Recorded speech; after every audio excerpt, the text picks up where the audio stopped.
एलावध में राम यो स्वागत सब करियोन। एलावध में राम यो स्वागत सब करियोन। महिमा हुनक महान यो स्वागत सब करियोन। महिमा हुनक महान यो स्वागत सब करियोन। एलावध में राम यो स्वागत सब करियोन। एलावध में राम यो स्वागत सब करियोन।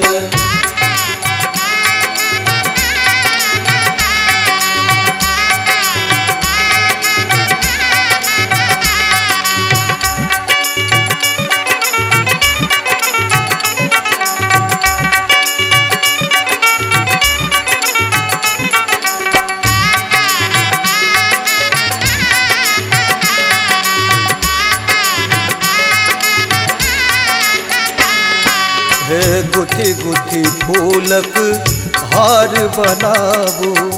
मंगल दीप सा नगर सजाबू।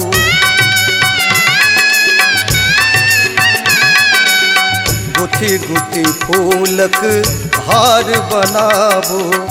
मंगल दीप सा नगर सजाबू। स्वयं अला भगवान यो स्वागत सब करियोन। स्वयं अला भगवान यो स्वागत सब करियोन।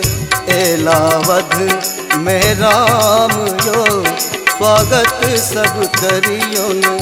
एलावध में राम यो स्वागत सब करियोन।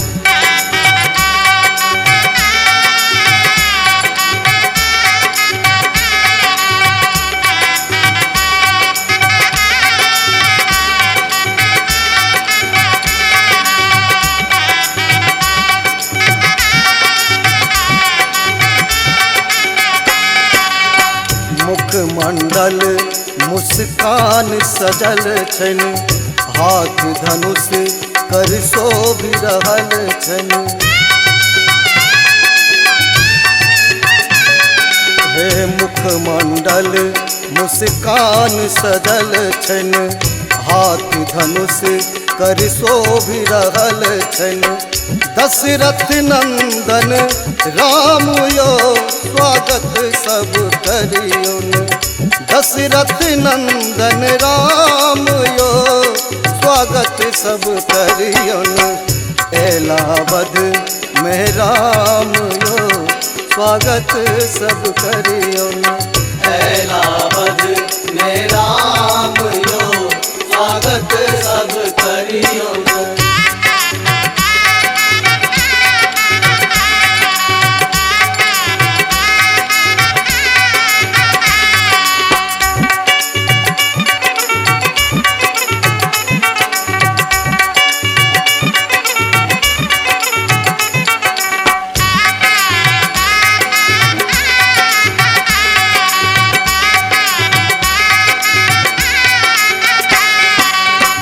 नगर नगर घर दीप जराबू। राम लला के ध्यान लगाबू। हे नगर नगर घर दीप जराबू। राम लला के ध्यान लगाबू। भोला कर गुणगान यो स्वागत सब करियोन। अखिलेश कर गुणगान यो स्वागत सब करियोन। एलावध में राम यो स्वागत सब करियोन। एलावध में राम यो स्वागत सब करियोन। एलावध में राम यो स्वागत सब करियोन।